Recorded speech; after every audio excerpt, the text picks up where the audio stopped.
If somebody has access to internet right now, आजकल इतनी free resources available हैं, that person in 5 to 6 years can be making at least $1,000 to $2,000 sitting in Pakistan. Any person can do it. Elon Musk 16 घंटे काम करता है, अपनी office में सोता है, वहीं खाता है. He doesn't live in palaces. All he cares about taking his company to the next level. But since he has some evil tendencies also, he doesn't care about how he takes his company to the next level. You think Elon Musk is a superhuman? He is a superhuman, absolutely. That's why he's the richest man. Virat Kohli had a very messed up. अच्छा इसका childhood अच्छा नहीं था, उसका गुस्सा ज़्यादा आता था.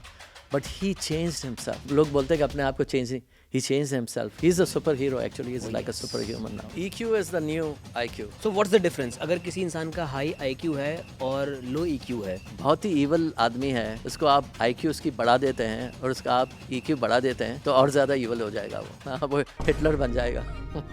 when पाकिस्तान भी से कि इसका BP हाई हो गया है, हाँ, BP हाई हो. हाइपरटेंसिव कर देते हैं उसको. उसका पारा ऊपर चले जाता पारा है ऊपर छोटी चले छोटी जाता है. चीज़ों में. एक आम इंसान, एक आम कंज्यूमर जो सोशल मीडिया कंज्यूम कर रहा है, वो अपने आप को किस तरह इस हसद से, इस जेलसी से अपने आप को बचाए? ऑटोमेटिक ये चीज़ें चेंज नहीं हो जाएंगी. You have to be very intentional about those things कि आप अपनी ज़िंदगी में चेंज लाना चाह रहे होंगे और ये चेंज जो है it's not a gun shot thing कि फ़ौरन हो जाएगा. आप it will take some time. You find somebody who can help you with that. आप अपने दोस्त को बोलेंगे मेरे को चेक करो, देखो मैं 10 सिगरेट पी रहा था दिन में, अब मेरे को चेक करो, मैंने सोचा है कि अब मैं 2 पीऊँ. जनरली बहुत से लोग जो है they don't change. A evil person stage a evil person.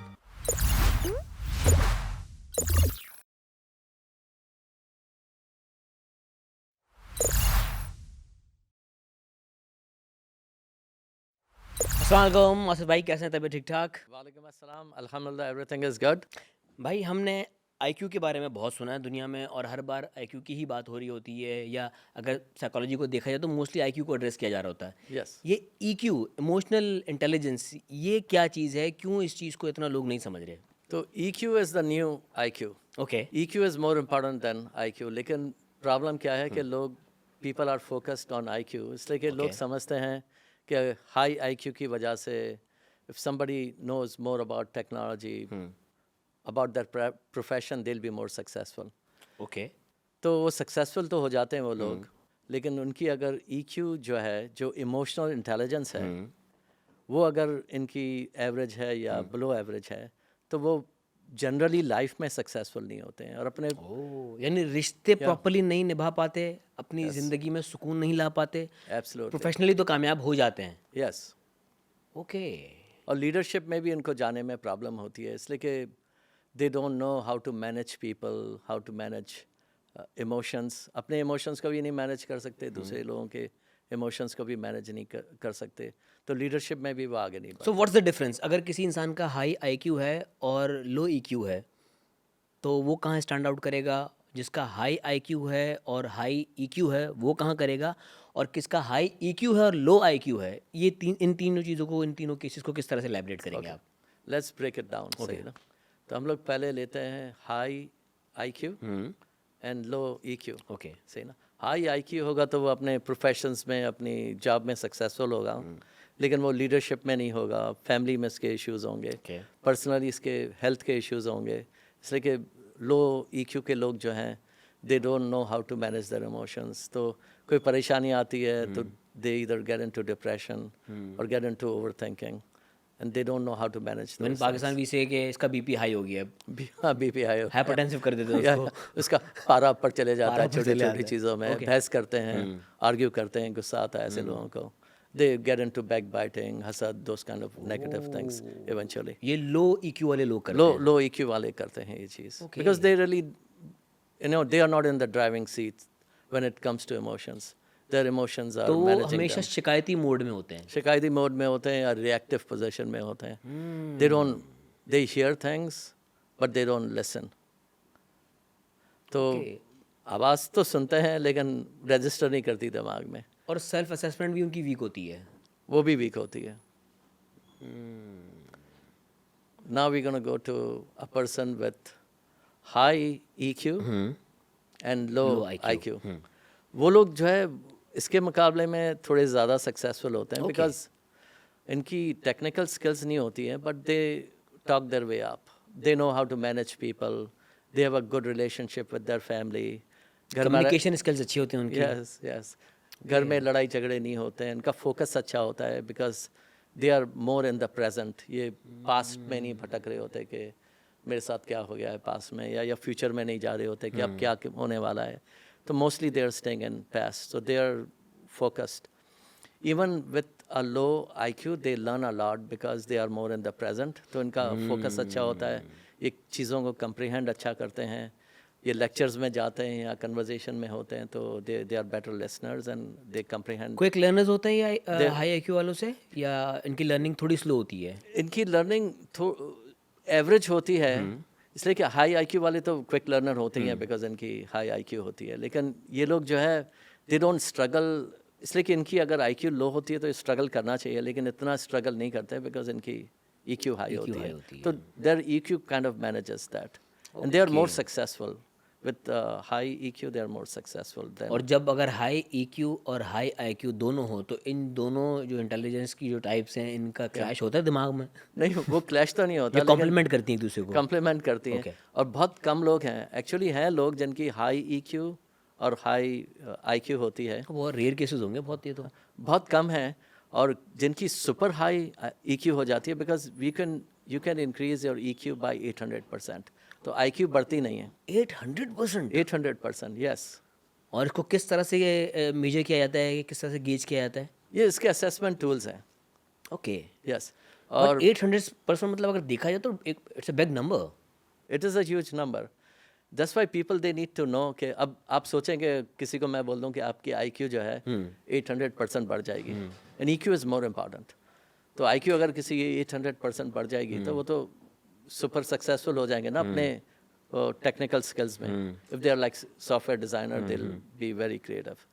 लेकिन आप जस्ट इमेजिन अगर कोई आदमी जो है फुली अपनी EQ को इंक्रीज़ कर देता है बाई 800%, और EQ का कोई वो एज लिमिट नहीं है, तो आप चाहे 50 के हों, 60 के हों, 70 के हों या 90 साल के हों, आपकी EQ को आप इंक्रीज़ कर सकते हैं, और टेक्निक सेंस की इंक्रीज़ करने। लेकिन आसिफ भाई अगर देखा जाए तो क्योंकि it is somewhat related to neurosciences, ठीक है, जो कुछ हो रहा है दिमाग में हो रहा है, एब्सोल्युटली। बट अगर आपके न्यूरो चैनलिंग जो आपके दिमाग की हुई हुई है ओवर द टाइम, इतने साल आपने दुनिया में गुजार लिए हैं, आपके सोचने का एक तरीका बना हुआ है, अचानक से आप उसको कैसे मोल्ड कर सकते हैं, कैसे अपने ब्रेन के जो सिग्नल्स हैं उसको इस डायरेक्शन में चेंज कर दें कि आपका थॉट प्रोसेस ही चेंज हो जाए? इसके there are different techniques to do that. इसकी एक पूरी साइंस है, उसको बोलते हैं न्यूरोप्लास्टिसिटी, उस पर मैंने खासी रिसर्च की हुई है, और अभी मेरी पब्लिकेशन भी आई है जो कल रात को ही पब्लिश हुई है। ये किस गोलेमन वाला तरीका ही है? You know I am not aware of that तरीका, but I look it up. तो बेसिकली क्या होता है, मैं आपको I just give you one example. तो by using EQ you can get rid of your bad habits, सही ना? आप वैसे ही कोई चीज़ को क्विट करना चाहेंगे, जैसे आप या तो आपका सोशल मीडिया का इशू, मेरा सोशल मीडिया का इशू है थोड़ा, सही ना? कुछ लोगों की स्मोकिंग की आदत होती है, you can not just quit, so you have to bring in something else. जो आपने बोला ना कि वो न्यूरोपैथ्स बने हुए हैं हर चीज़ के, चैनलिंग हुई होती है हाँ अंदर, चैनलिंग भी, तो वो आपको क्या करना पड़ता है, आप एक और चैनल बनाते हैं, एक और पाथवे बनाते हैं, तो यू गिव अप, एक और हॉबी इंडक्ट करते हैं। Yes yes. ओके।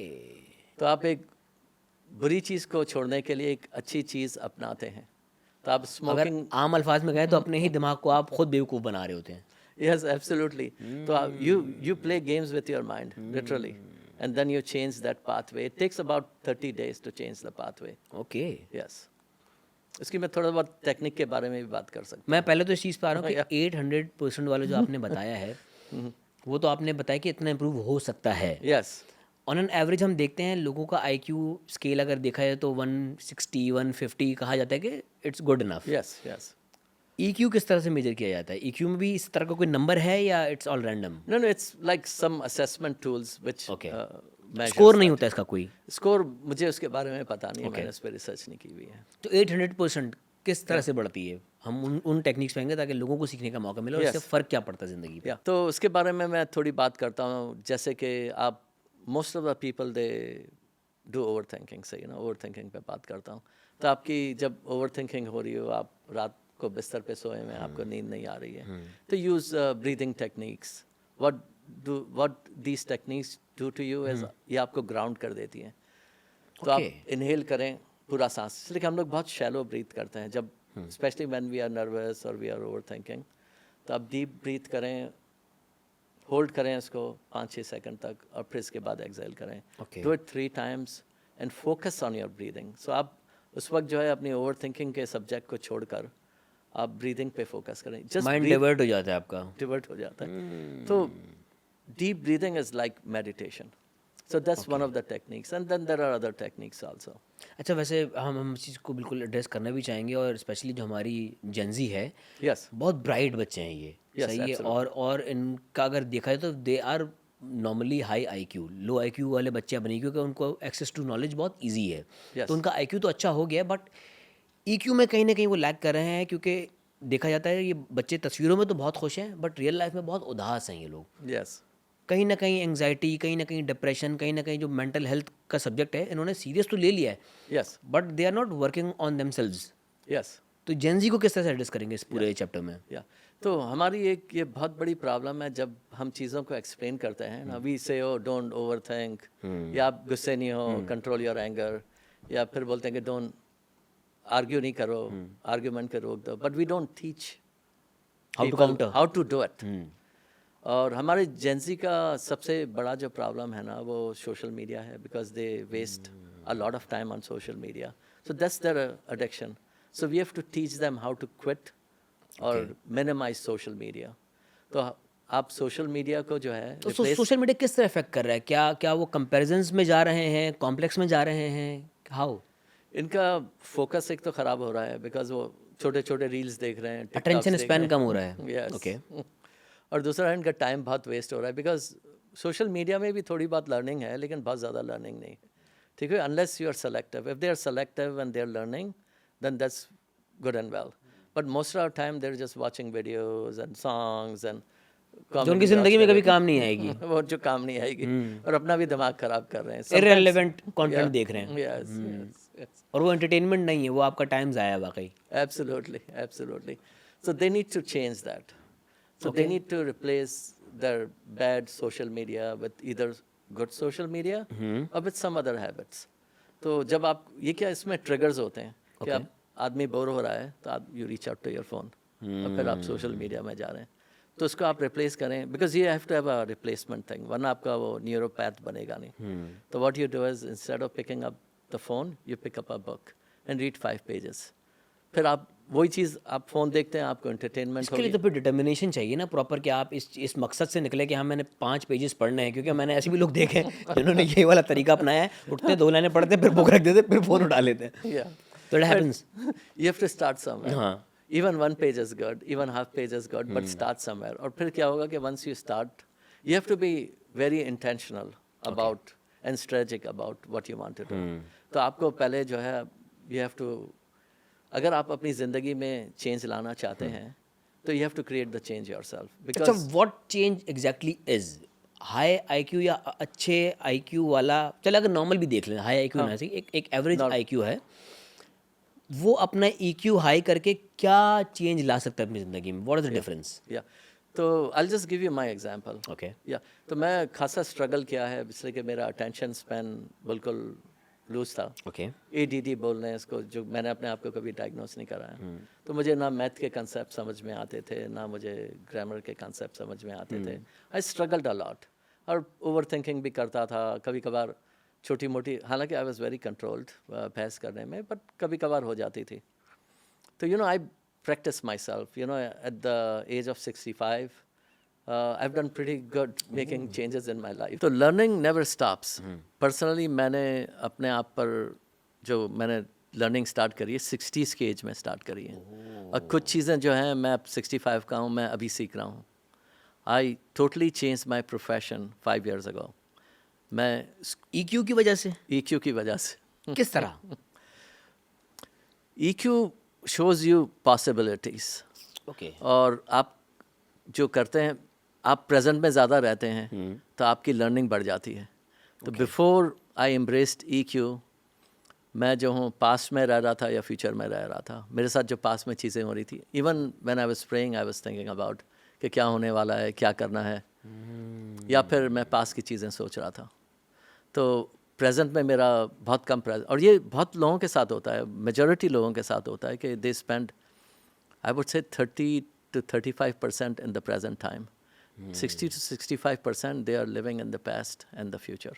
तो जब मैंने ये पास्ट और फ्यूचर में रहना कम कर दिया और प्रेजेंट में रहना शुरू कर दिया, तो मेरा फोकस बढ़ गया, मेरी लर्निंग बढ़ गई। मतलब इसमें रिग्रेट्स एंड एक्सपेक्टेशंस दोनों को मारना पड़ता है। दोनों को मारना पड़ता है, अपने एक्सपेक्टेशंस को लोअर करना पड़ता है और बिलीव करना पड़ता है जो होना है वो होगा, द कदर।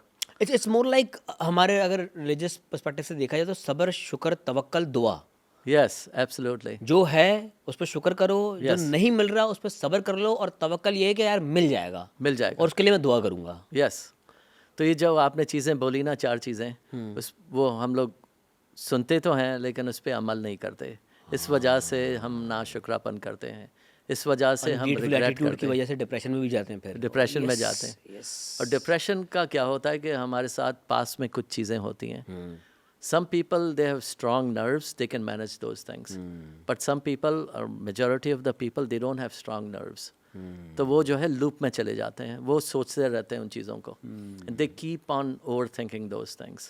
तो we have to stop doing that. Asif भाई, किस तरह से हाई ईक्यू आपके नर्व्स को कंट्रोल करना सिखाती है, आपको अंडर प्रेशर अच्छा परफॉर्म करना सिखाती है?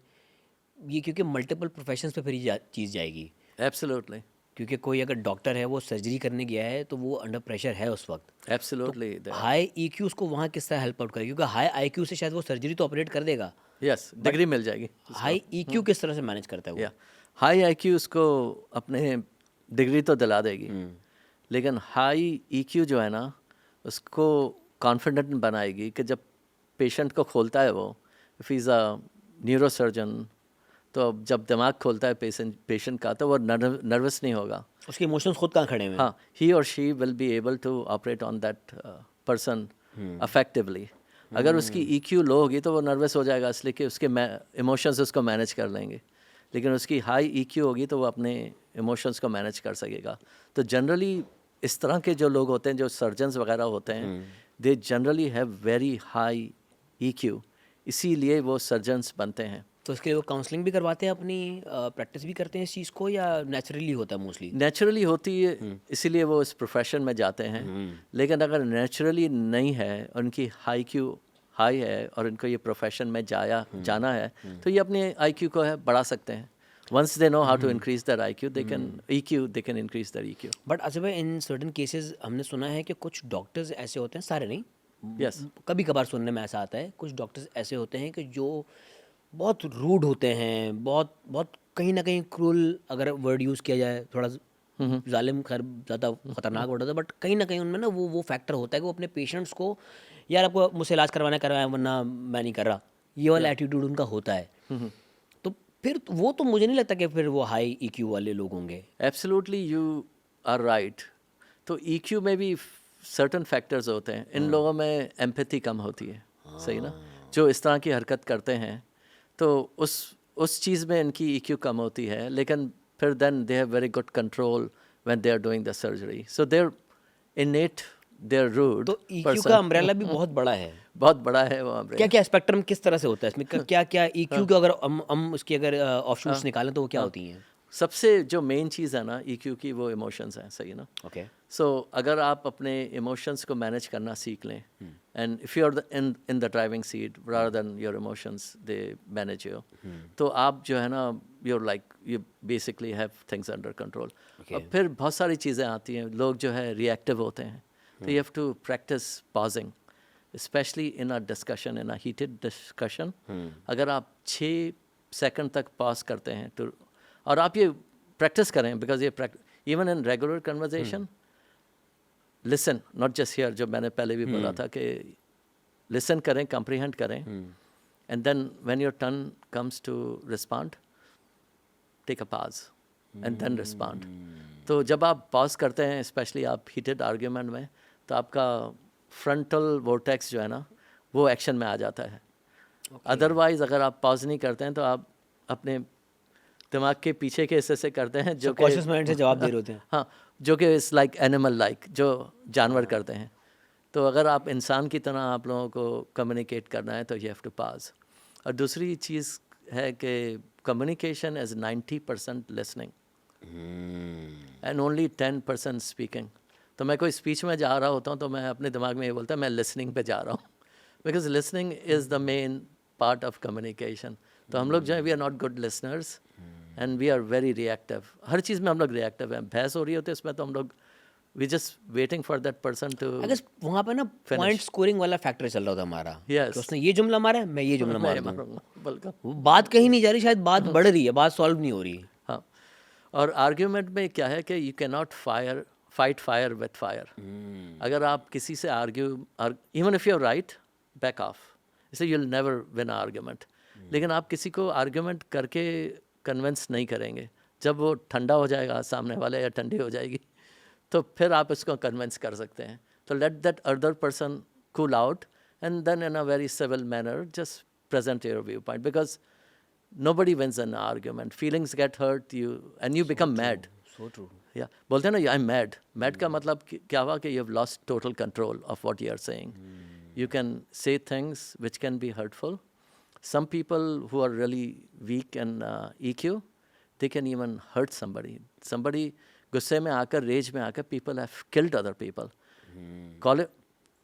Students from Harvard University, they've committed crime. They ended up in jail by hurting somebody. People go through divorces just because they cannot, in most cases, they cannot manage their emotions. बहसें चल रही होती हैं because they cannot keep their mouth shut. तो आप ये कह रहे हैं कि जो क्रिमिनल्स होते हैं वो भी लो EQ होते हैं। Generally they are low EQ, इसीलिए वो crime करते हैं because they really don't know what they are doing. Self sensors आपके क्योंकि उस तरह से काम नहीं कर रहे होते, आपको सही गलत की तमीज़ नहीं हो रही होती। And same goes with other professions as well, जहाँ पे अगर आप चैनलिंग नहीं करें अपने इमोशंस की सही, तो आप गलत जगह भी गिरेंगे। Absolutely. बहुत से लोग एडजस्ट नहीं कर सकते कॉर्पोरेट कल्चर में because they can not manage their emotions, they can not manage relationships. वो सिर्फ अपना सोच रहे होते हैं, एम्पैथी नहीं होती है, दे कैन नॉट कोलैबोरेट। ये सारी चीज़ें आती हैं। तो अगर आप EQ बिल्ड कर लें तो आपकी हर चीज़ में सक्सेस होती है। स्पोर्ट्स में किस तरह आता है EQ? तो क्योंकि स्पोर्ट्स में तो इमोशंस बहुत मैटर बहुत करते हैं। ज़्यादा। And let's take example of Pakistan cricket team. सही ना? ओके। आजकल जो है परफॉर्मेंस वेरी लो है। सही ना? इन पे बहुत प्रेशर रहता है। अभी ऑस्ट्रेलिया वाली सीरीज तो अच्छी खेली उन्होंने। हाँ, अच्छी खेली। लेकिन जनरली व्हेन दे लूज, चल स्पेसिफिकली अगर इस चीज़ को एलैबोरेट कर ही रहे हैं तो Pakistan versus India world cup matches सही है। हम बहुत दफ़ा ऐसा होता है कि हम मैच जीत रहे होते हैं, यस, हमारे लड़के नर्वस हो जाते हैं, अंडर प्रेशर आ जाते हैं, यस, जिसकी वजह से परफॉर्मेंस उनकी फिर ख़राब होती है। Absolutely. Prime example Haris Rauf, multiple occasions पे ऐसा हुआ है कि हम कमांडिंग पोजीशन में होते हैं मैच में, अच्छा जीत रहे हैं उस वक्त तो शायद नर्व्स पे कंट्रोल होना चाहिए, बट एक बॉलर आता है और वो रन्स कंसीड कर देता है, यस, और हम मैच हार जाते हैं। यस। तो उसमें EQ बहुत बड़ा किरदार अदा करती है। एक्चुअली जनरली स्पोर्ट्समैन जो हैं या sports women, they have very high IQ and they also have a very high EQ। Okay. But pressure इतना रहता है इनके ऊपर कि इनका EQ लूज़ हो जाता है। तो इनको अपना EQ जो है ना सुपर हाई बनाना पड़ेगा by using different techniques. Okay. So they can manage their emotions under pressure. इतना प्रेशर होता है, पूरी कंट्री का प्रेशर है। यस। आपको मिलियंस ऑफ लोग देख रहे हैं, in some cases hundreds of millions are watching you performing right there in front of 40,000 people. Yeah I no, वो 40,000 50,000 लोगों का जो शोर होता है वही काफ़ी होता है। वो वो तो काफ़ी लाख होता है। करोड़ों तो जो घर में देख रहे हैं उनका प्रेशर अलग है। घर में अरब लोग भी देख सकते हैं इनको। तो वो क्या प्रेशर होता है, कंट्री का प्रेशर होता है, पीयर प्रेशर होता है, फैमिली का होता है, कोचेस का प्रेशर होता है, गवर्नमेंट का प्रेशर होता है। तो इतना प्रेशर लेना जो है बहुत तो इस वजह से sometimes they lose their nerves. But वहाँ पर इंडिया की आबादी हमसे ज़्यादा है, इंडियन प्लेयर्स भी तो खेल रहे हैं, तो वो अपने EQ को किस तरह से मैनेज कर रहे होते हैं? वहाँ पे EQ काउंसलिंग होती है उनके प्लेयर्स की? आई एम प्रीटी श्योर हो रही होगी, इसलिए मैनेज कर रहे हैं। तो हमारे यहाँ क्यों नहीं हो रही? हमारे यहाँ भी ये नई चीज़ें होनी चाहिए। I am ready to do it. भाई अगर कोई PCB से देख रहा है तो प्लीज़ आसिफ भाई से कांटेक्ट करें। और वाकई इस कॉम को तो ज़रूरत है, लेकिन ख़ासतौर पे हमारे प्लेयर्स को ज़रूरत है, क्योंकि उनकी वजह से हमारे इमोशंस बहुत हर्ट होते हैं। एब्सोल्युटली, पूरे मुल्क के इमोशंस। टीम की परफॉर्मेंस की वजह से हमें ईक्यू थेरेपिस्ट की ज़रूरत पड़ी है यहाँ पे।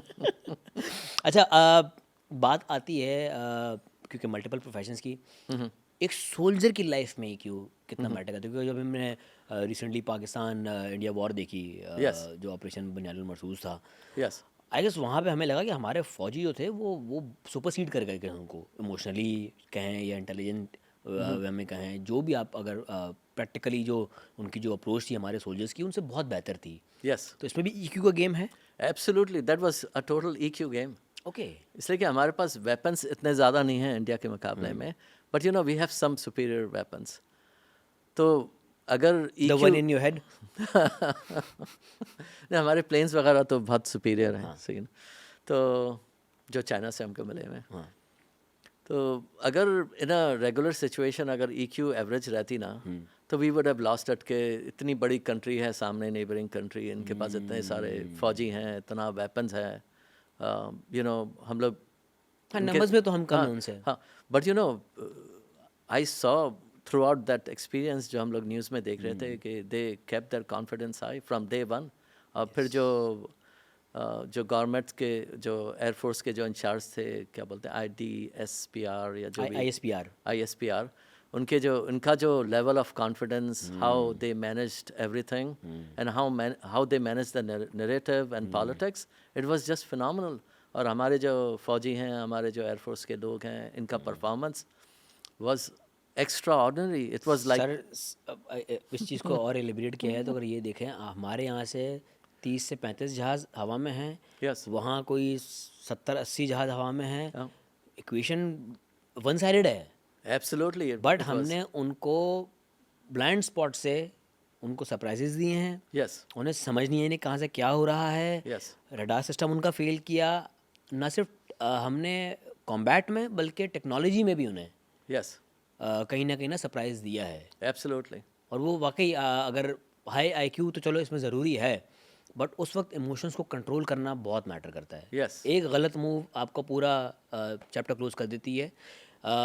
अगर हम हिस्ट्री में देखें तो सेम हुआ था हिटलर के साथ, यस, जो रशिया वाली वॉर थी। क्योंकि देखो, अगर देखा जाए तो हिटलर अपने तरह से अपना जो पूरा सिस्टम था वो चला रहा था, बट वो एक मूव कर रशिया में मुझे सर्दियों में एंटर करना है, यस, अगर वो वहाँ अपने इमोशन को कंट्रोल कर लेता यस, तो शायद नाजी या जर्मन जो वो पूरी रिजीम थी वो एक्सटेंड कर जाती। बट वो एक इमोशन की गलती, उसकी जिद कह लें उसको, उसका ईगो कह लें, ईगो, उसने यस, पूरे जर्मनी को ख़त्म कर दिया। यस, उसका भी EQ का इशू था वो।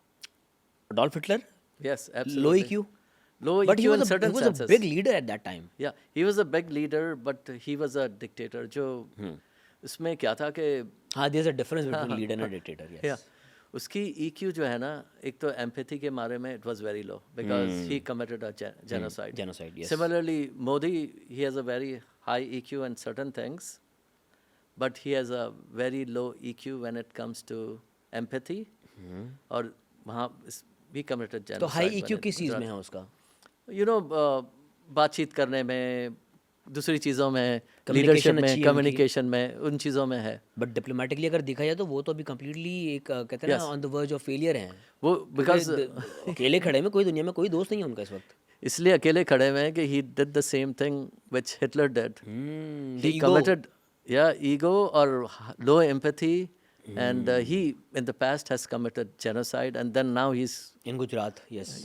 now he's talking about racial discrimination, you know, putting down Muslims. So he's doing those things, which is a sign of a person with low EQ when it comes to empathy and care of other people. Asif भाई, combat scenario में देखें, soldier तो आपका perform कर रहे हैं on field, Yes, but कहीं ना कहीं इंस्ट्रक्शंस उसको आ रही हैं लीडरशिप से, यानी आर्मी चीफ से आ रही होंगी या जो उनका ऑपरेशन लीड कर रहा होगा उनसे आ रही होंगी। तो ऐसे, क्योंकि वॉर कॉम्बैट टाइम पे आपके पास ना टाइम मार्जिन बहुत कम होता है, इंस्टेंटेनियस आपको डिसीजन लेने होते हैं। तो Yes. यहाँ पर जो हमारे आर्मी चीफ थे जनरल आसिफ मुनीर साहब, उनको आप किस तरह एवेल्यूएट करते हैं? क्योंकि वो डिसीजन उस वक्त जो उन्होंने लिए वो परफेक्ट दिख रहे हैं इस वक्त हमें। आसिम मनीर साहब जो हैं, he has high IQ and high EQ, और जो decisions उन्होंने लिए वो because of his EQ, because those were quick decisions and those decisions were literally game changer yes. for Pakistan.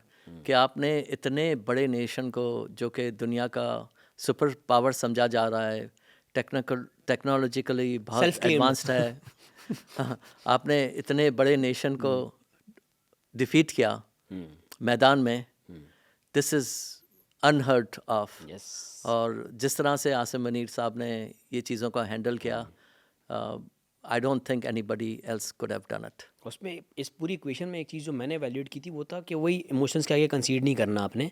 Yes. हमने शुरू के 2 दिन कुछ नहीं किया। अगर हम जज्बाती होते या इमोशनल होते, हमारी लीडरशिप में कहीं कोई इमोशंस ट्रिगर कर रहे होते, तो हम शायद पहले दिन रिस्पॉन्ड कर देते या दूसरे दिन रिस्पॉन्ड कर देते। Yes. उन्होंने चीज़ों को गेज किया, चीज़ों को असेंबल किया, 2 दिन रुके, इमोशंस डाउन आए, फिर उन्होंने अब जो उनकी स्ट्रैटेजी थी उससे एग्जीक्यूट किया। तो ये बड़ा मैटर करता है। यस। यहीं अगर कोई जज्बाती शख्स हो, शायद वो पहले दिन ही रिटेलिएट कर देता। यस, बिल्कुल हो सकता था ये। यस। बट वो हाई EQ ही फैक्टर था जिसने उस चीज़ को रोका। चीज़ों को एवेल्यूएट करने के बाद फिर उन्होंने जो कहते हैं ना, पंच बैक किया उनको। बिल्कुल, और वो शौक था। That was. और फिर जो कोऑर्डिनेशन था, यस। जो प्लेन्स का कोऑर्डिनेशन, पायलट्स का, जो ग्राउंड का कोऑर्डिनेशन, जो रेडार्स थे उनका coordination, everything was so well done, everything was synced. Yes. It was really a master stroke. It was a game changer for Pakistan. I've never seen that in any wars in recent times. वो I guess एक तो सबसे बड़ी dog fight कह लें उसको, लेकिन जो लोग कह रहे हैं कि हमने सरप्राइज किया, सरप्राइज से हमने शॉक किया है। It is shocked. The whole world was shocked. Yes, पूरा इंटरनेशनल नैरेटिव चेंज हुआ इसको उस इवेंट के बाद। मतलब जो हमें या हमारे आर्मी को या हमारे इक्विपमेंट का जो मजाक बन रहा था, लोगों को फिर समझ में आया कि नहीं, ये मजाक नहीं है, they are serious about it. Absolutely. और इससे चाइना को भी बहुत फ़ायदा हुआ। इसलिए कि चाइना का इक्विपमेंट यूज़ हुआ था, पहली बार किसी कॉम्बैट में यूज़ हुआ था। इस तरह से यूज़ हुआ था, और कॉम्बैट में it was a winning equipment. तो चाइना को भी बहुत फ़ायदा हुआ कि now China is competing with other super powers, तो चाइना का भी बहुत नाम हुआ इस वजह से। तो it was a huge but mainly it's not the gun, it's the man behind the gun. It's absolutely, that's right. Yeah the man behind the gun should get the credit, और ये हमारे फौजी और आसिम मुनीर साहब का क्रेडिट जाता है इसका। अच्छा आसिम भाई, पाकिस्तान के EQ लेवल को आप कहाँ देख रहे हैं? क्योंकि अगर देखा जाए तो IQ तो हमारा, अगर एशियन लोगों का देखा जाए collectively, China, India, Pakistan, Bangladesh, Sri Lanka, हम लोग हैं तो दिमाग से तेज़, लेकिन इमोशनली कहीं ना कहीं हमारी शॉर्टकमिंग्स हैं कुछ। तो कहाँ है पाकिस्तान इस इक्वेशन में? Pakistan is really high on IQ but really low on EQ। Really low? Yes. Okay. अगर यहाँ पर गवर्नमेंट को या इदारों को पता चल जाए कि EQ इज़ द थिंग, अगर हम लोग यहाँ पर लोगों की EQ जो है बढ़ा दें, and that's one of my goals to come to Pakistan and help different organization and whoever is interested in, I can work with them on increasing the EQ of their audience. तो अगर आम लोगों की EQ बढ़ा देते हैं school के courses में, इफ़ वी इंट्रोड्यूस EQ, इसलिए कि अब तो फोकस वही है ना, साइंस सिखाओ, मैथ सिखाओ, ग्रामर सिखाओ, तो ये चीज़ें पैटर्न बन गया आपका। हम लोग इमोशनल इंटेलिजेंस तो नहीं सिखा रहे हैं कि किस तरह से आप रिलेशनशिप्स को मैनेज करें, किस तरह से आप इमोशंस को मैनेज करें, किस तरह से आप एडिक्शन को मैनेज करें। यहाँ बच्चे हैं जो स्मोकिंग कर रहे हैं, ड्रग्स कर रहे हैं। पढ़ाने की बात करें, यहाँ अवेयरनेस ही नहीं उस चीज़ की, तो पढ़ाएंगे क्या? तो उसकी अवेयरनेस हमको पैदा करनी होगी मीडिया के ज़रिए, यूनिवर्सिटीज़ के ज़रिए, डिफरेंट ऑर्गेनाइजेशन के ज़रिए, करिकुलम में ये चीज़ें लानी होंगी। And there are people who can help the government if the government is interested in creating those curriculum. As a matter of fact मैंने एक सैम्पल भी बनाया हुआ है करिकुलम का स्कूल्स के लिए। अपने पाकिस्तान का सोचा नहीं था, पूरा थोड़ा बहुत डिज़ाइन किया है AI की हेल्प लेकर मैंने। तो इसलिए कि ये तो मेरा, this is my passion now, and I'm not doing it for money. Alhamdulillah, I've done pretty well with my other professions.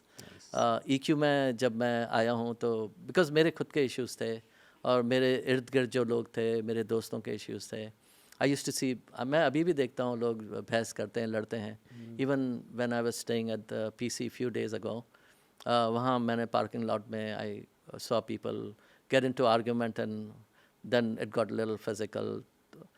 तो and they were good people on both sides. It's just managing emotions. तो हमारे पाकिस्तान के लोग emotionally बहुत charged हैं और बहुत जल्दी बोलते हैं, गुस्सा आ जाता है इन लोगों को। तो उनके लिए तो बहुत ज़रूरी है EQ को प्रैक्टिस जैसे करना। मैं चाहूँगा कि हमारे जो ऑडियंस है कुछ काउंसलिंग, क्योंकि हर कोई तो आपको अप्रोच नहीं कर सकता, एब्सोल्युटली, मतलब अगर 22-24 या करोड़ की इट्स आवाम है वेरी वो तो वन डिफिकल्ट, बाय या वन आपके पास नहीं या आएगी, बट एक सतही लेवल पर सुपरफिशियल अगर हम देखा जाए इस चीज़ को, रोड रेज वाला मसला हमारे यहाँ है। हम यस अक्सर अक्सर ट्रैफिक में ना अपना टेम्पर लूज़ कर देते हैं, ये सर्टन आर्ग्यूमेंट्स में ऐसा हो जाता है। यस तो एक आम शहरी जो किसी भी प्रोफेशन से हो, वो किस तरह से अपना गुस्सा कंट्रोल कर सकता है, किस तरह से आर्ग्यूमेंट से बच सकता है, और किस तरह से वो जो एक नेगेटिव फ्रेम होता है ना आपके दिमाग का, जो आपके सारे एक्चुअल सेंसेस को बंद कर देता है, उससे अपने आप को दूर रखे। तो कोई उसकी कोई टिप्स हैं, कोई कोई टेक्निक है ऐसी? या बहुत इजी टिप है कि start pausing, don't react when there is a heated argument और a discussion, heated discussion, don't react, listen and control your emotions.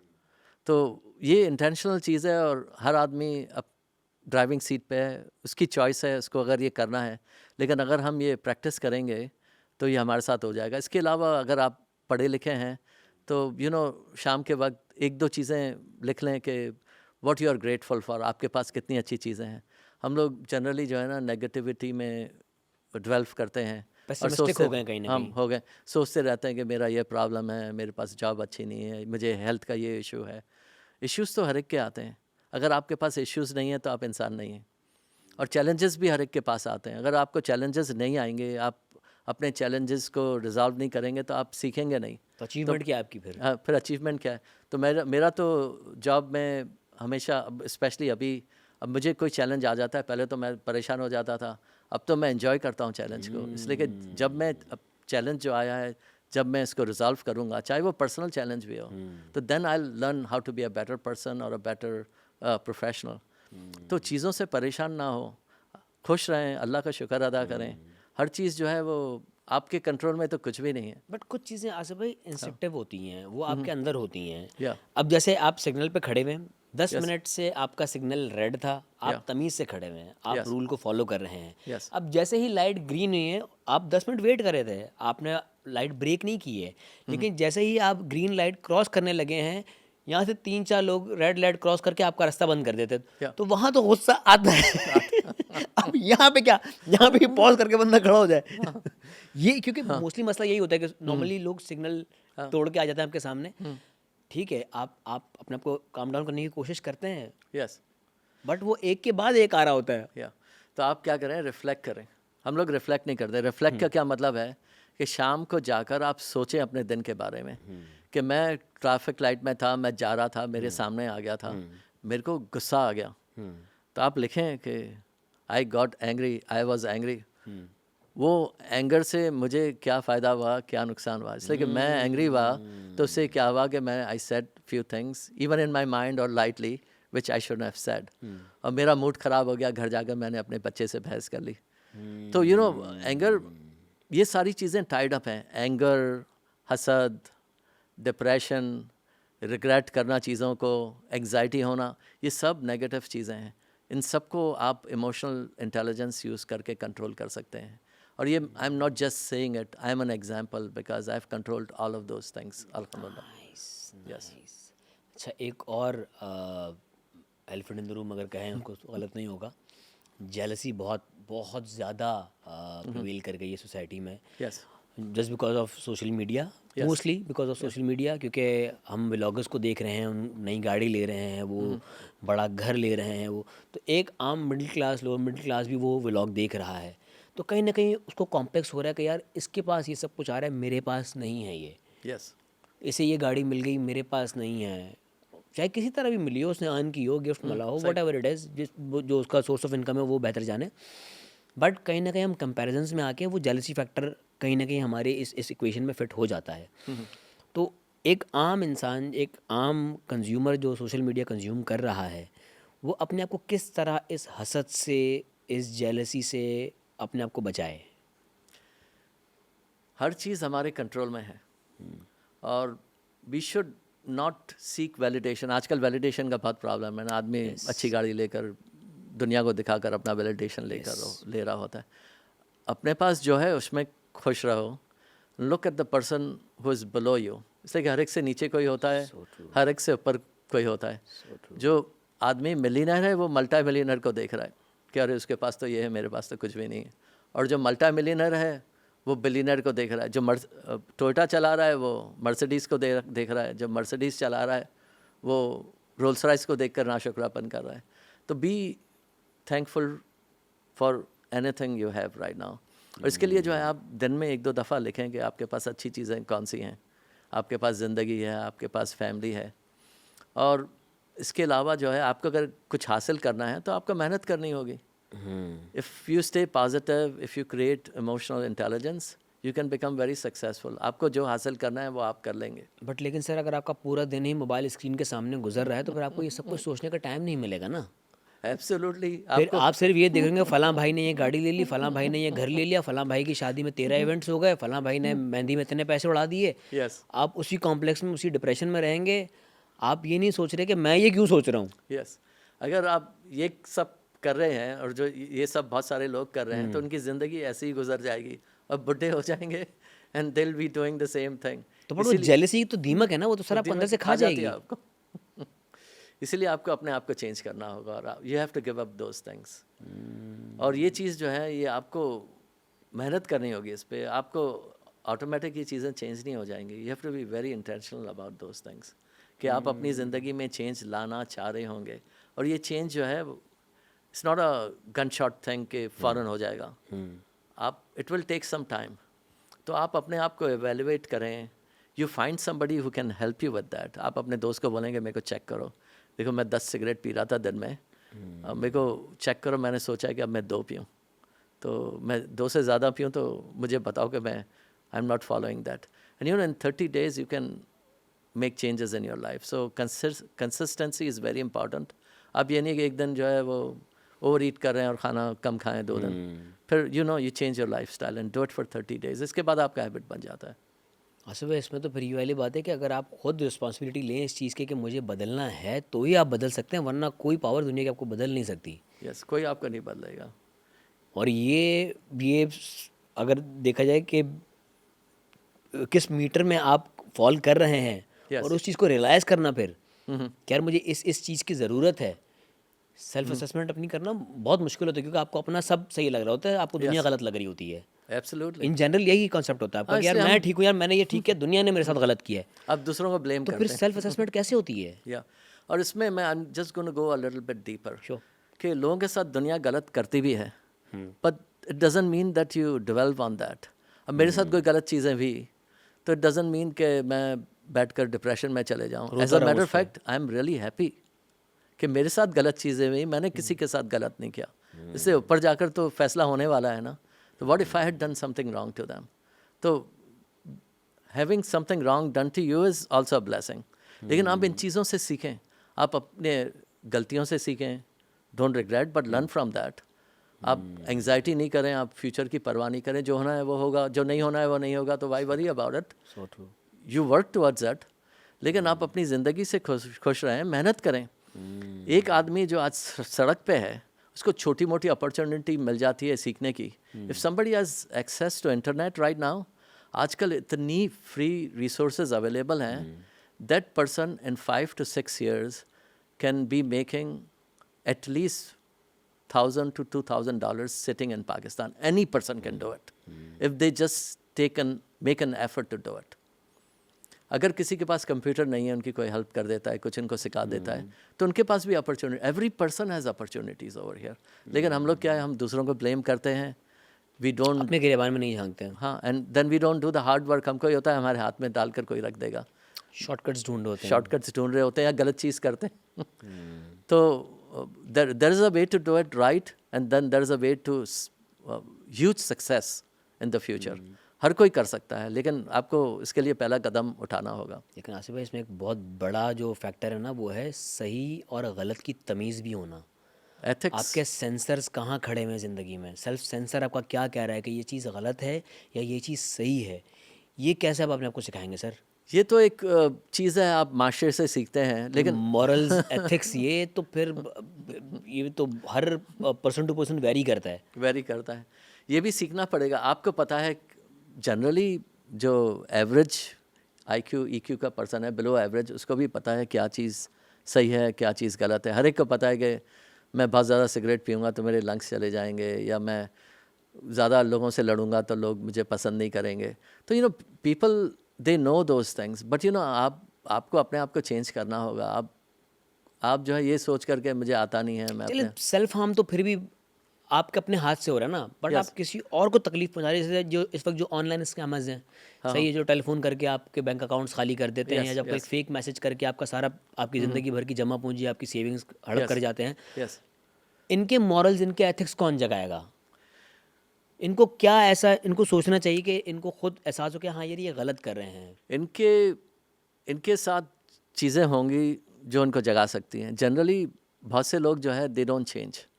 A evil person stage a evil person unless something तो happens. वहाँ उनका high EQ किसी काम नहीं आएगा।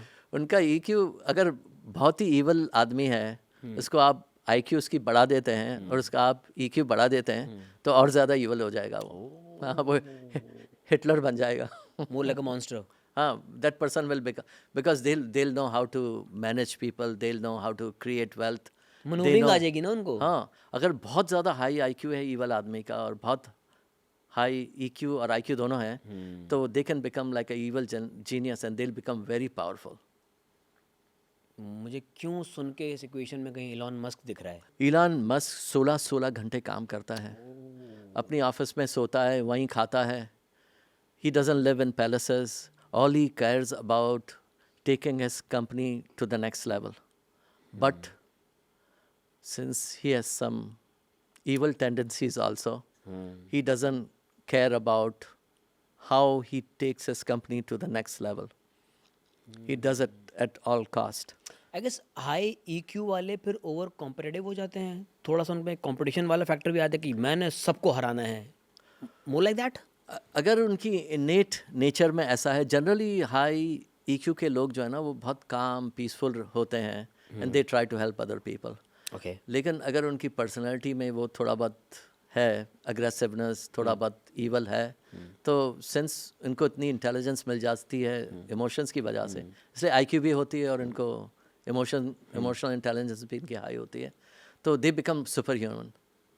तो once they become superhuman, they can do anything. You think Elon Musk is a super human? He is a superhuman, absolutely. That's why he's the richest man ever in the history. No one has made that much wealth. जिन किसी के पास है, जैसे Saudi crown Prince controls lot of wealth, वो तो इनको ये तो मिली हुई earned है ना। ये तो इसने खुद ने बनाई है ना। तो ऐसे तो I haven't seen a example like that before. तो he is a super human. But इसमें भी आसिफ भाई ये गारंटी नहीं होगी कि जो हाई ईक्यू हाई आईक्यू वाला जो बंदा है वो एक अच्छा इंसान भी हो। ज़रूरी नहीं है, इसलिए कि अगर वो उसका थोड़ा बहुत ईवल की तरफ टिल्ट है, बिकॉज नाउ ही और she can do anything. Yes. तो एक तो ये एग्जांपल है कि एक IQ वाला आदमी है जिसकी हाई IQ है, एवरेज IQ है, अपनी EQ को 800% इंक्रीज कर सकता है, कर देता है, तो that person will become a super human. अगर उसकी ख्वाहिश है and is a nice person, they will become a multi millionaire, billionaire, they can go in politics and get any political position, they can be in any position and they can do anything because they have developed themself into that machine. लेकिन जो अगर बुरा आदमी है और जिसकी EQ high है और IQ भी हाई है, that can do lot of damage. और कौन कौन सी प्राइम एग्जांपल्स हैं जो आपको लगता है कि high IQ and high EQ लोग हैं but they are good people? You know, there are probably a lot of people. Malaysia के कोई president थे, Mahathir Mohamad. Mahathir Mohamad. I think he has both of those things. He appears to be very calm, calculated. So there are examples like that. I think Putin? Turkey के जो Turkey के Tayyip Erdogan. Tayyip Erdogan has high IQ and high EQ. जिस तरह से manage किया है Turkey को, Turkey is very volatile country और ओवर द इयर्स किया उन्होंने। over the और अभी तक चलाया उन्होंने। Yes yes yes. So there are some examples. Vladimir Putin? Putin probably has both of those things, लेकिन उसका थोड़ा एक evil side भी है ना। है। Absolutely. ओके। जो यूक्रेन में कर रहा है, अगर पुतिन के सामने अगर कोई बीच में कोई चीज़ आएगी तो he'll take care of that person or that thing. But अगर for the sake of argument अगर कहा जाए जो पुतिन ने यूक्रेन में किया वो जस्ट बिकॉज ऑफ नेटो, उसने क्योंकि पहले बोला था और उसके एग्रीमेंट में था कि भाई यूक्रेन का नेटो से कोई ताल्लुक नहीं होगा, वो अपनी ज़िंदगी जिए। यस बट कहीं ना कहीं एक्सटर्नल थ्रेट उसको फील हुई तो अपने डिफेंस में उसने किया है। यस, लेकिन क्या उसने ना हाँ, पर डिफेंस में डिफेंस में गया। हाँ, लेकिन उसके पुतिन के रास्ते में अगर कोई चीज़ आएगी तो ही टेक केयर ऑफ एम्बिशियस है उस चीज़ को लेके वो। या इनके same goes with Xi Jinping. Absolutely. And कौन सा है वहाँ का, नॉर्थ कोरिया का जो है, Kim Jong Un. Yes yes, वो is I think is a very smart guy. Is he? Yeah but इसका EQ का मसला है और ही इज़ अच्छा, मुझे उसके EQ का मसला नहीं, मुझे उसके IQ का मसला लग रहा था। हाँ, इसका IQ का भी मसला हो सकता है। क्योंकि मैंने जो उसके इंग्लिश तो खैर उतने नहीं, जो मैंने उनके इंटरव्यूज़ देखे हैं, जो उनकी बॉडी लैंग्वेज या जो ट्रांसलेशन मैंने पढ़ी उनके इंटरव्यूज़ में, वो मतलब एक अलग ही बात कर रहा होता है इंसान। यस, या तो बहुत हाई IQ है कि हमें हमारी समझ नहीं आ रहा। हो सकता हो है, सकता है। हो सकता है। हो सकता है ना। लेकिन देखो अभी तक कंट्रोल कर रहा है ना कुछ चीज़ तो हाई होगी इसमें कि वो कंट्रोल कर रहा है, लेकिन he can do something negative also. अच्छा भाई, अब आते हैं हमारे यंगस्टर्स के ऊपर। यस ब्राइट स्टूडेंट्स होते हैं, यस बहुत अच्छा उनका पूरा एकेडमिक सेशन रहा होता है, नंबर्स भी अच्छा आ जाते हैं, डिग्री भी मिल जाती है, बट कॉन्फिडेंस की कमी होती है। यस जब वो जॉब इंटरव्यू के लिए जाते हैं, बोर्ड रूम में एंटर होते हैं, वो ब्लैंक हो जाते हैं बेचारे। यस। तो यहाँ पे EQ कहाँ स्टैंड आउट करता है इस पूरी इक्वेशन में? EQ will give them confidence. It will basically show them how to, because EQ will prove to them that they are really good and they don't have to worry about anything. अब मैं अपनी एक example देख रहा हूँ दे रहा हूँ कि अब मैं एक इंटरव्यू में गया, तो मेरा इंटरव्यू नहीं गया, अच्छा नहीं गया, तो मेरे पास 2 चॉइसेस हैं, सही ना। एक तो मैं बोलूँ कि I was so bad, I didn't do well at my interview. My second choice is कि I did pretty good but I wasn't up to the mark. मैं कुछ चीज़ों में जो है मैं लो था, but I did okay, but next time I will do better. तो अपने आप को पॉजिटिव रीइंफोर्समेंट देना बहुत ज़रूरी है। और जो इंटरव्यू लेने वाले हैं उनको भी समझना चाहिए कि बच्चे generally, because they are under lot of pressure, especially अगर कोई गरीब बच्चा है, उसने क्वालिफिकेशन ले लिए, तो फैमिली का प्रेशर रहता है, पैसों का प्रेशर रहता है कि जॉब मिल जाएगी, दे हैव दिस ड्रीम, और नहीं मिली तो क्या होगा। तो जो लेने वाले हैं उनकी भी रिस्पॉन्सिबिलिटी है कि अगर बच्चा सिर्फ नर्वस हो रहा है इंटरव्यू की वजह से, तो they should make some room, they have to see कि अगर उसके पास थोड़े बहुत उसको लाइफ टेस्ट दो, उसको चीज़ों में टेस्ट करो कि वो सक्सेसफुल है, उसके पास स्किल्स हैं कि नहीं है। इसलिए कि ये चीज़ें तो पर्सन, अनलेस आप उसको एक्टर बनाना चाह रहे हैं जहाँ पर कॉन्फिडेंस की ज़रूरत है, या एंकर बनाना चाह रहे हैं। कॉन्फिडेंस तो देखें असद भाई, हर प्रोफेशन में कॉन्फिडेंस एक अलग तरह से मैटर तो करता है। मैटर करता है कि अगर किसी प्रिंटिंग प्रेस में भी है ना, तो उसको ये कॉन्फिडेंस होना चाहिए कि जो मैं इसके ऊपर स्लाइड लगा रहा हूँ ये सही प्रिंट होगी कि नहीं होगी। यस, अगर वो कॉन्फिडेंट नहीं, वो आड़ी ही लगाएगा, टेढ़ी लगा देगा, प्रिंट नहीं होगा सही। नहीं, अगर कोई हाईली स्किल्ड है और सिर्फ इंटरव्यू के दिन उसके परफॉर्मेंस सही नहीं है, हर किसी की कम्युनिकेशन स्किल उस तरह से होती भी नहीं है ना। वो कुछ लोग काम में अच्छे होते हैं, कुछ लोग बातों में अच्छे होते हैं। यस। तो फिर इंटरव्यू लेने वाले के ऊपर भी है ना कि वो they have to make some provisions to assess that person in that way also. अच्छा भाई, what is lack of confidence? हम अक्सर सुनते हैं कि भाई कॉन्फिडेंस की कमी है इसमें, ये है क्या चीज़?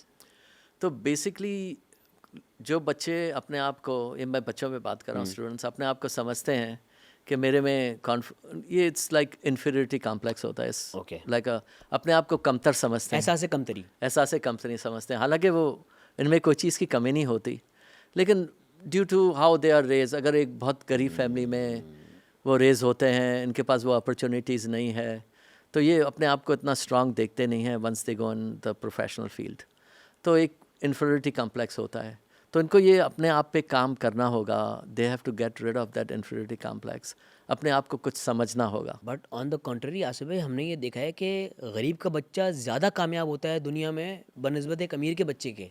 एब्सोल्युटली। तो असल में कॉम्प्लेक्स तो उसको है। फिर क्या है कि अमीर का जो बच्चा है ना, वो स्पॉइल्ड होता है, सही ना, तो उसको भी कॉम्प्लेक्स होता है, सुपीरियरिटी कॉम्प्लेक्स होता है, उसको सुपीरियरिटी कॉम्प्लेक्स होता है, और वो भी कॉन्फिडेंस लैक करता है जब इंटरव्यू में जाता है। इसलिए उसको पता है कि उसने इतनी मेहनत नहीं की हुई है जितना गरीब बच्चे ने की हुई है, और उसको अगर उसके पास स्किल है तो वेल एंड गुड, अगर उसके पास स्किल्स नहीं होती है तो उसका कॉन्फिडेंस इसलिए या तो भी वो लो होता है। ओवर कॉन्फिडेंट जाता है वहाँ पर। हाँ, वो अगर जान पहचान से पहले से कॉल आ गई होती है तो ओवर कॉन्फिडेंस जाता है। तो किस तरह से हम, अगर किसी के अंदर कॉन्फिडेंस की कमी है, अगर किसी की अपब्रिंगिंग उस तरह से नहीं हुई, तो कोई कोई टिप्स एंड ट्रिक्स हैं कि हमारा यंगस्टर जो कि एकेडमिक्स में तो अच्छा है हाँ, यस। बट उसकी पर्सनैलिटी में ये एक कमी है, ये कॉन्फिडेंस नहीं है उसको, किस तरह से उसको बूस्ट कर सकता है वो? हाँ, उसको बेसिकली ही और she can boost their confidence by staying positive. और ख़ास तौर पे अगर इंटरव्यू की बात है तो mock interviews are very important.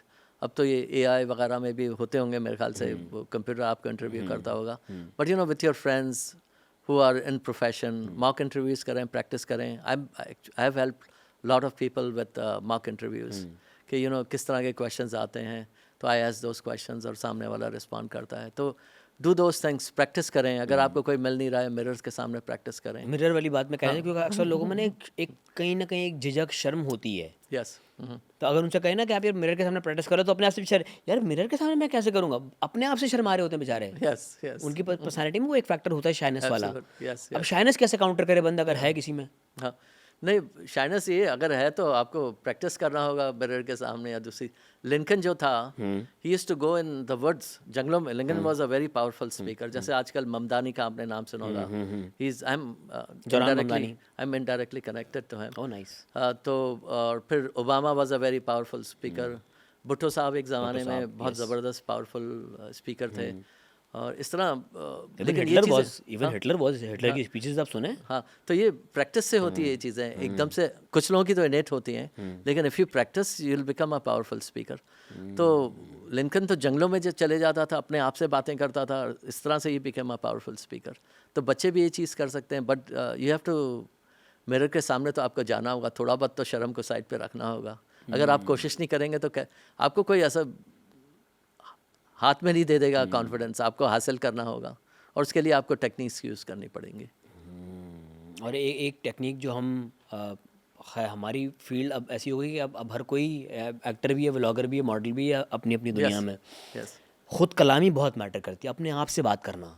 Yes, it's very ये इंपॉर्टेंट। बैरियर तोड़ना बहुत ज़रूरी है। अक्सर लोग सोचते रहते हैं, बात नहीं करते। बहुत ज़रूरी है इमोशनल, ये तो एक टेक्निक है Yes. इमोशनल इंटेलिजेंस की। Yes. कि अगर आपको गुस्सा आ रहा है तो, और आपके सामने कोई नहीं है, बहस नहीं हो रही, लेकिन यू फीलिंग एंग्री, तो आप अपने आप से बात करें, वो आई एम फीलिंग एंग्री। जब तक आप अपने इमोशंस को सामने नहीं लाएंगे, यस, आप इसको रिजॉल्व नहीं कर सकते। आप इसके सोच बारे में के लिखें, उतना रिजॉल्व नहीं होगा जितना आप बोल के बोल करते के, और जितना लिख कर लिखें और साथ बोलें भी, तो वो आपके सामने आ जाएगा। Then you will be able to tackle it. फिर आपको पता चल जाएगा ये प्रॉब्लम है, I want to get rid of it. But there problem ना, सोसाइटी का टैबू भी है कि हम अगर अपने आप से बात करें तो घर वाले समझते हैं पागल हो गया, अपने आप से बातें कर रहा है। आई नो, ये भी एक प्रॉब्लम है। बट अगर देखा जाए, ये दुनिया के बहुत बड़े बड़े कामयाब लोग, जीनियस लोग ऐसे हैं जो अकेले बैठ के खुद से बातें करके चीज़ें रिजॉल्व कर रहे होते हैं। एब्सोल्युटली, इट्स वेरी इंपॉर्टेंट वो टू सवाल भी खुद से करें, जवाब भी खुद दें और उस मैटर को रिजॉल्व भी कर रहे हैं। बहुत अच्छी टेक्निक है ये। तो ये आई गेस वो यंगस्टर्स जिनमें कहीं ना कहीं कुछ कॉन्फिडेंस की कमी है, या कहीं ना कहीं सेल्फ असेसमेंट की कमी है, ग्रोथ की कमी है, वो इस चीज़ को काउंटर कर सकते हैं उस चीज़ से। बिल्कुल कर सकते हैं। अगर लोगों के पास फॉर्मल एजुकेशन के मौके नहीं हैं, अगर गरीब बच्चा है वो स्कूल भी नहीं जा सकता, अगर दे कैन सेल्फ लर्न, अगर इनको कोई ये टेक्निक सिखा दे, या तो फिर उनके पास एक्सेस हो कंप्यूटर की और वो ऑनलाइन जाएं और इस तरह की प्रोडक्टिव चीज़ें सीखें, यूट्यूब में सीखें कि how they can learn emotional intelligence. अगर इमोशनल इंटेलिजेंस को गूगल करना शुरू कर दें तो they will find lot of techniques which can help them learn these things. उसमें इनकी आईक्यू भी बढ़ जाएगी, और इसलिए आईक्यू इसलिए बढ़ेगी कि इनका फोकस बढ़ जाएगा। ईक्यू बढ़ाएंगे तो आपकी आईक्यू भी थोड़ी बढ़ेगी। आईक्यू जनरली बढ़ते नहीं है, लेकिन थोड़ी बढ़ेगी, इसलिए आईक्यू की चीज़ें आप सीखेंगे। You learn about coding, those kind of things. आपका फोकस बढ़ जाएगा, आपका रिटेंशन रेट बढ़ जाएगा, इसलिए कि आप फ्यूचर और पास्ट में ज़्यादा नहीं होंगे, आप प्रेजेंट में होंगे, तो आपकी लर्निंग जो है बहुत ज़्यादा बढ़ जाएगी। अच्छा आसिफ भाई, कुछ यंगस्टर्स ऐसे हैं जिनमें स्किल्स की तो कमी होती है बट उनका ईक्यू बहुत हाई होता है, वो किस तरह से प्रैक्टिकल लाइफ में कामयाब हो सकते हैं? They will be extremely successful. Skills कम होने के बावजूद? Yes, EQ is more important than IQ. तो they will know how to manage their emotions, और इवेंचुअली जो है ये कॉर्पोरेट लाइफ में भी सक्सेसफुल हो जाएंगे. दे will be very successful in management, कि जो हाई स्किल्स के लोग हैं उनके नीचे काम कर रहे हैं. They will be good leaders. They can even become CEOs of corporations, because they'll know how to work with other people, use other people's skills to move up. More like Bill Gates. Bill Gates के तो actually IQ भी बहुत ही high था. Okay. और Bill Gates ने तो अपनी खुद की जो ऑपरेटिंग सिस्टम है ना, जो विंडोज़ का, he was the inventor with his partner. उसका नाम मुझे याद नहीं आ रहा. तो बिल गेट्स जो है, पॉल एलन था आई थिंक पार्टनर था वो, तो उसने ये चीज़ें सारी खुद ने इन्वेंट करी थी when he was a college student and he dropped out. तो उसका IQ भी बहुत हाई है और इसका EQ भी बहुत हाई है. तो Bill Gates is a super human. क्योंकि बिल गेट्स के बारे में एक स्टोरी थी. अब वो हमारे पे तो एक ये है ना कि रियल है कि नहीं है, वो हम पढ़ लेते हैं. उसमें यह था कि कोई एक स्टूडेंट था उन्हीं की कॉलेज लाइफ में, जो कि बहुत ब्राइट स्टूडेंट था. वो बिल गेट्स की ही कंपनी में नौकरी कर रहा था. He was brighter then Bill Gates, but he was working under him. Yes. तो वहाँ से ये चीज़ को मैंने एवेल्यूएट किया कि शायद वो होता है ना, लीडरशिप तो बहुत अच्छी करता है, यस. बट उसका IQ शायद उस लेवल पे ना हो, Yes. क्योंकि हाई IQ वाले उसके अंडर काम कर रहे हैं. Yes. Just because of his EQ yes. वो उनको कमांड कर रहा था. इसीलिए बोलते हैं, even when I was at C level, मेरा हमेशा गोल यही होता था कि मैं अपने से ज़्यादा इंटेलिजेंट आदमी को, हाई IQ वाले को हायर करूं, ताकि मेरी लाइफ इजी हो जाए. और मेरे साथ जो मेरी टीम में लोग काम कर रहे थे, they were much smarter than me. लेकिन मेरा EQ जो था वो एवरेज से थोड़ा सा ज़्यादा था, बहुत ज़्यादा नहीं था. But I was able to do it. लेकिन मेरा IQ जो है, I think it was lower. मेरे पास टेक्निकल स्किल्स जो है वो कम थी, बट लीडरशिप स्किल्स जो है ना मेरे पास ज़्यादा थी. तो जो कोलैबोरेशन का और लीडरशिप का जो EQ का पोर्शन था वो मेरे में हायर था. अब क्या हुआ कि अब once I embrace EQ in the last few years, मेरी हर चीज़ जो है वो EQ की अब हाई हो रही है. But I still have a ways to go, because learning never stops. तो every day I learn Seems something. like most of the CEOs in the world are high EQ people. Generally yes. Okay. यार बहुत important चीज़ है, और जिसको हम इतने time से for granted ले रहे थे, या अवेयरनेस ही नहीं है इस बारे में, और हम IQ के पीछे भाग रहे हैं. IQ के पीछे भाग रहे थे. How. Even there are students, Harvard की ग्रेजुएट क्लास की किसी ने स्टडी करी है. He wrote a book on those students. There are students who are in jail. There are students who have gone bankrupt. There are students who have committed suicide. And this is all because of low EQ. इसलिए उनकी IQ तो high है, Harvard से graduate हैं वो अपने बच्चे. Stress को काउंटर नहीं कर पा रहे होंगे. यस.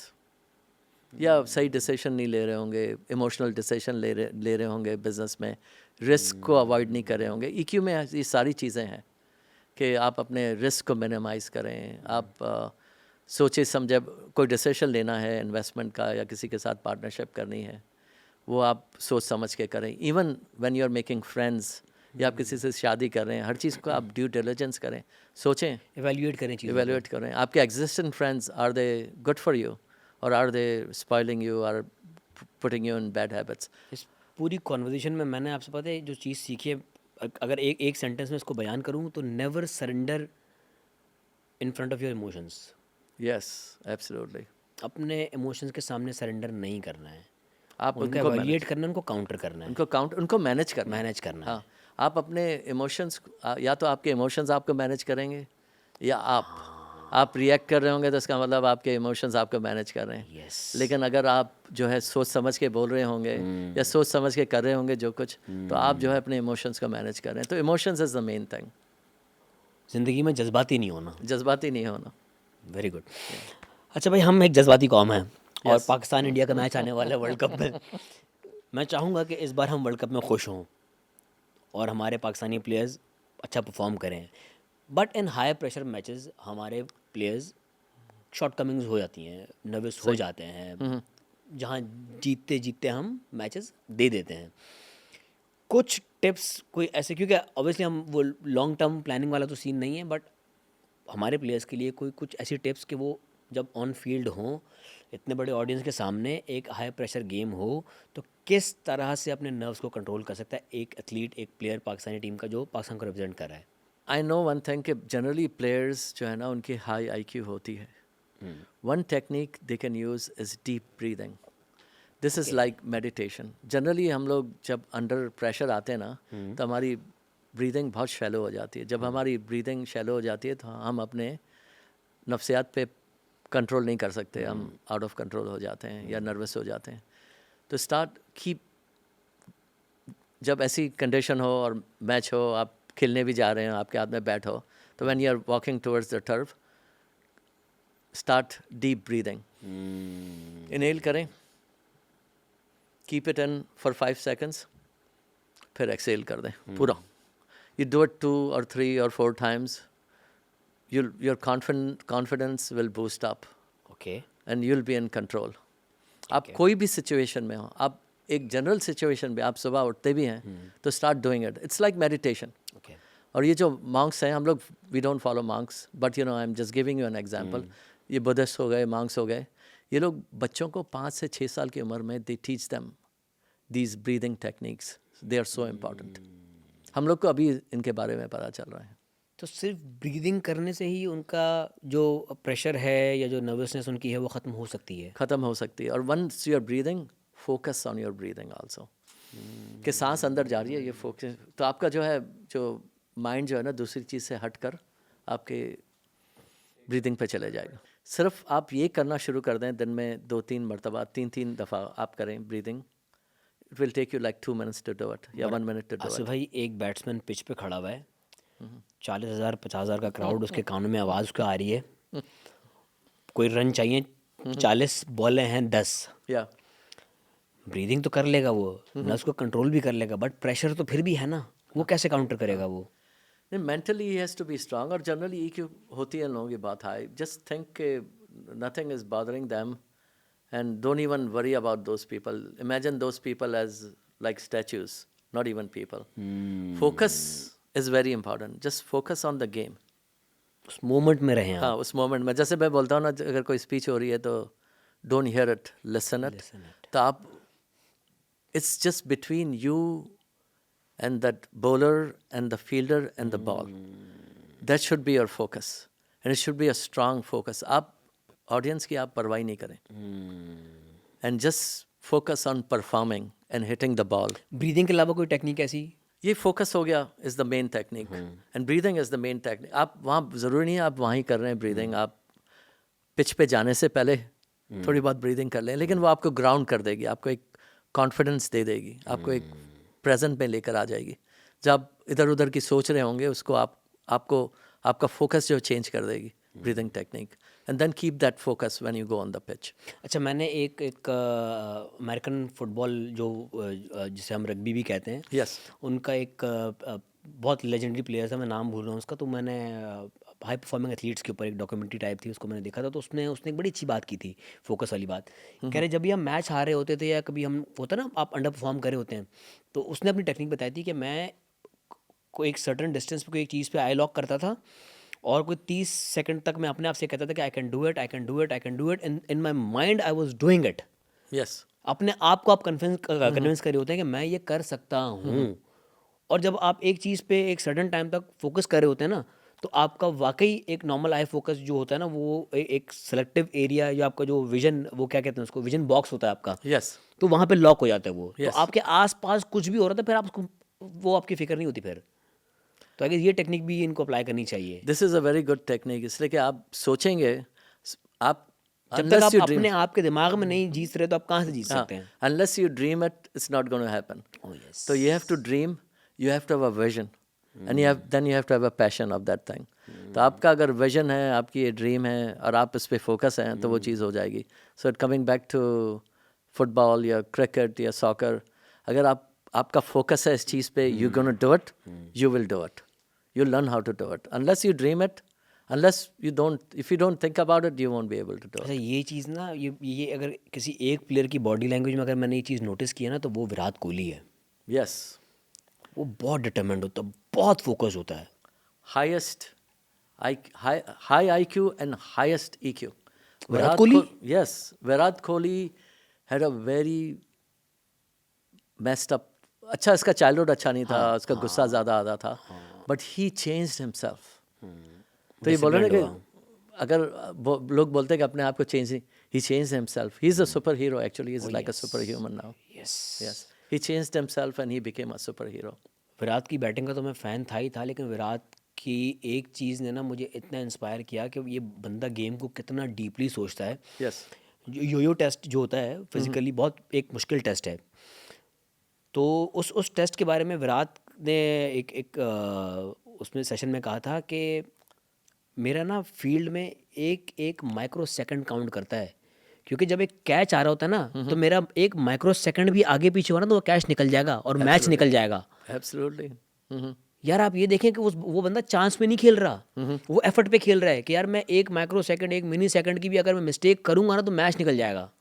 Effort and calculation. तो वो इतना फोकस्ड है अपने गेम के ऊपर। High EQ. High EQ. Very high EQ. और कोई एग्जांपल है स्पोर्ट्समैन में कौन जो हाई ईक्यू हो? Ronaldo is one of them. Cristiano Ronaldo? Yes. Oh nice. Very, very high EQ. Phelps था, उसका ड्राइव बहुत हाई थी. Michael Phelps. Discipline उसका बहुत हाई था. He had some other issues क्या? with drugs and अच्छा, okay. those things. But दूसरी चीज़ों में उसका EQ बहुत हाई था. बट सर वो जिस तरह का स्विमर था वो आई गेस हिस्ट्री में शायद ऐसा कोई होगा। Legend. उसको he was like a fish. Literally उसके हाथ, उसकी body. He moved like a fish. I've never seen anybody like that. Olympic का रिकॉर्ड उसी के पास ही है अब तक सबसे ज़्यादा मेडल्स मैं का समझता हूँ swimming उसके में। पास है. उसका जैसा तो मैंने आज तक नहीं नहीं देखा. कोई नहीं है। और Roger Federer? Another one. And then Usain Bolt is another one. Usain bolt? Yes. ये सब जितने भी हैं, खबीब हो गया जो, हाँ, खबीब नurmagomedov। हाँ, very high IQ and very high EQ, because that's how they reach on the top.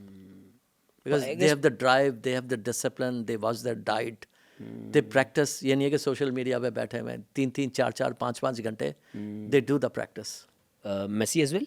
Messi as well, absolutely. All of them, most of them. Nice. तो आई गेस जितने भी आपके बड़े बड़े जो आपके लेजेंडरी फिगर्स हैं, चाहे वो स्पोर्ट्स हो, चाहे वो आपके बिजनेस रिलेटेड कंपनीज हों या कोई पॉलिटिकल कोई किसी का करियर हो, तो जो टॉप पे बैठे हुए लोग हैं वो सब हाई ईक्यू लोग हैं। इसीलिए टॉप पे बैठे हुए हैं वो, because that's how they climb the ladder. Asif भाई आपकी इस पूरी कॉन्वर्जेशन ने मुझे बहुत इंस्पायर किया है और वाकई हमने कभी अपनी ईक्यू के बारे में इतना नहीं सोचा। तो आई गेस एंडिंग नोट में इसी चीज़ पे लाना चाहूँगा कि मुझ समेत, क्योंकि हम सब में शॉर्ट कमिंग्स होती हैं, हम कहीं ना कहीं गलती कर रहे होते हैं ज़िंदगी में और सेल्फ असेसमेंट हमारी उस तरह से होती नहीं है, अपनी स्क्रूटनी नहीं करते हम। तो मैं, मेरे साथ जितने भी ऑडियंस देख रहे हैं, जो स्टूडियो में जितने लोग हैं, उन सब के लिए 5 टिप्स ऐसी जिनसे हम अपने EQ को फ्लरिश कर सकते हैं, बेहतर कर सकते हैं। 5 टिप्स कोई आप देना चाहें? Number 1, manage your emotions. Don't let your emotions manage you. Okay. Number 2, stop regretting the past. Learn from it and move on. Okay. Number 3, don't worry about your future. जो होना है वो होगा और जो नहीं होना है वो नहीं होगा. Plan for it, but then don't have anxiety about it. Number 4, don't overthink. अगर overthinker हैं तो breathing technique use करें ठीक है। और get rid of overthinking. इसलिए आपकी sleep को, आपकी health को impact करेगी. Number 5, I'm going to talk a little bit more about sleep. Okay. रात को 6 to 7 hours आप सोएं, इससे कि जब आप सोते हैं तो आपकी बॉडी अपने आप को रिपेयर करती है. If you don't sleep your body doesn't get repaired. तो आपकी परफॉर्मेंस, ये चीज़ें आप करना शुरू कर दें तो आपकी EQ बढ़ जाएगी. I will have another 6th one too now. या sure. Yeah. Listen. Don't just hear. Listen more and talk less. और कोई बात कर रहा हो तो don't disturb them. When you're responding in a heating argument, don't react. Pause and then respectfully respond. तो ये मेरे थोड़े suggestions हैं. Thank you. Nice. Thank you so much, it was lovely having you and I hope जो आपने कहा है, जो आपने सिखाया है हमें आज, न सिर्फ मैं बल्कि हमारे देखने वाले जो यंगस्टर्स हैं, जो हमारी ऑडियंस है, वो भी इस चीज़ पे अमल करें और अपनी ज़िंदगी को एक बेहतर ज़िंदगी बनाए। इंशाल्लाह। Thank you so much Asif भाई, it was lovely having you. इंशाल्लाह हम शो के बाद एक सेशन लगाते हैं और बहुत कुछ सीखना है आपसे और। Thank you so much for your time, and I really enjoyed talking and meeting everybody. Thank you शुक्रिया सो आपका। मच, अल्लाह अल्लाह हाफिज़। हाफिज़।